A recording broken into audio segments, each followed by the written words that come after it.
The wedding day is the most awaited day for a bride and she decides so many things. I'm going to show you a really classic, beautifully executed bridal makeup look.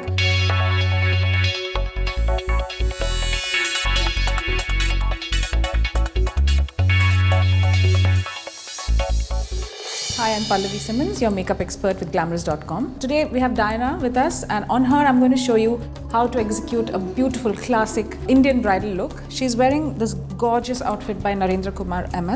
Hi, this is Narendra Kumar at Glamrs.com. We wanted to do something modern. We wanted to do a contemporary take on traditional bridal wear. What we did with the bridal dress was to do embroidery which was sort of layered one on top of the other. I would imagine the woman who wears that dress would be someone who's conscious of trying on something new. The reason why she's already wearing her jewelry is sometimes when you do the makeup separately, you tend to think it's either too much or too less. But when you put your finery all on, you see how it comes together as a beautiful story. What I'm going to do, like I said, is a really classic Indian bridal look, and this is going to be our cover shot for the month. I'm taking the liberty of using a product that may not be very easily available in India. It's a Giorgio Armani Fluid Sheer Illuminating Foundation. So basically there's pearls of slight sheen in it.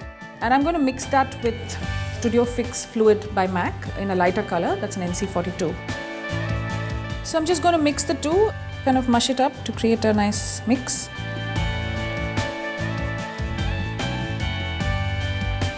Buffing it to give it a nice finish. Right now I'm getting on with the concealer. I'm using a Studio Finish concealer by MAC. I'm just using a flat concealer brush. Normally you'd see me using a blending brush, but I need a base for my eyeshadow, and the eyeshadow needs to last quite a while.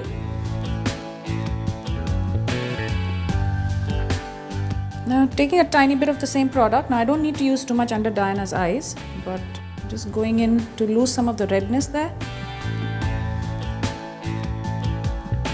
Now over the concealer, I'm just doing a dab of the foundation that I use just to brighten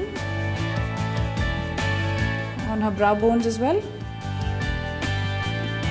and the area around her mouth. Make sure before powdering that you remove the creases using a blending brush and a very light feathery touch.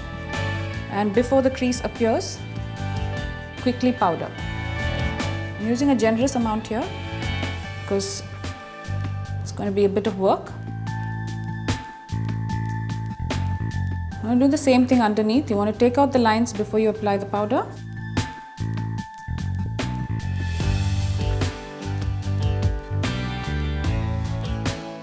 This is a MAC eyeshadow called Sketch. It's the most beautiful plum brown I've come across. As you can see, I'm already starting to pull the color. Sweep it across her brow bone. So you'll see a bit of it in the crease and a bit of it on her brow bone. Now I'm going to use this eyeshadow by Makeup Forever, striking kind of a plum. So as you can see, I'm using a color that's quite close to the matte. Now I'm going to start blending the makeup so I lose the lines. So I'm going to introduce my third color. It's a color called 329 from Faces. It's a coppery rust, and just place it next to the previous color and use the blending brush and pat that into place so you don't lose the other colors. At the same time, it starts getting lighter as you come closer to the nose. I'm going to use a MAC pigment called Antique Gold. I'm just going to take a tiny bit. It looks like quite dark, but when you put it on, you will see that it's magic. So as you can see, I've introduced the shiniest of all the colors, most shimmery color, which is really close to the colors on her outfit.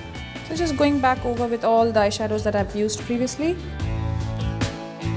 Again, if you notice, I'm blending, so they don't look like separate colors. It looks like one single wash of color.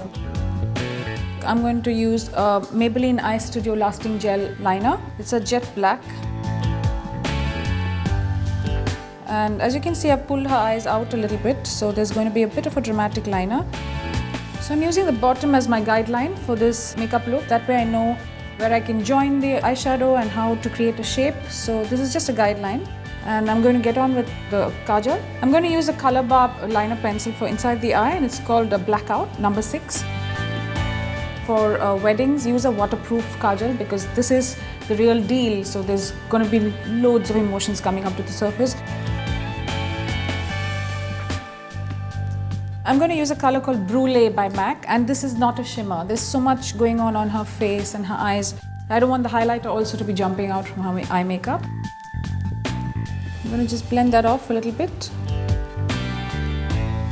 Well, I'm going in with the mascara. It's a L'Oreal mascara called Lash Archtect in 4D.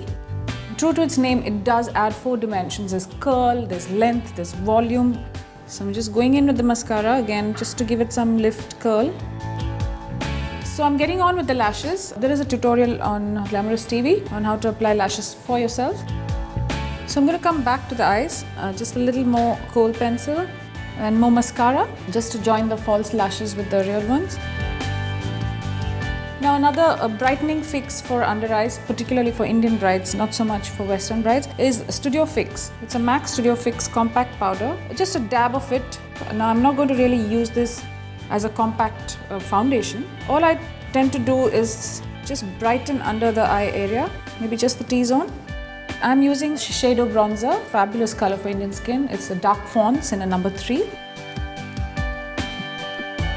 Make sure you work it into the shadows on the jawline.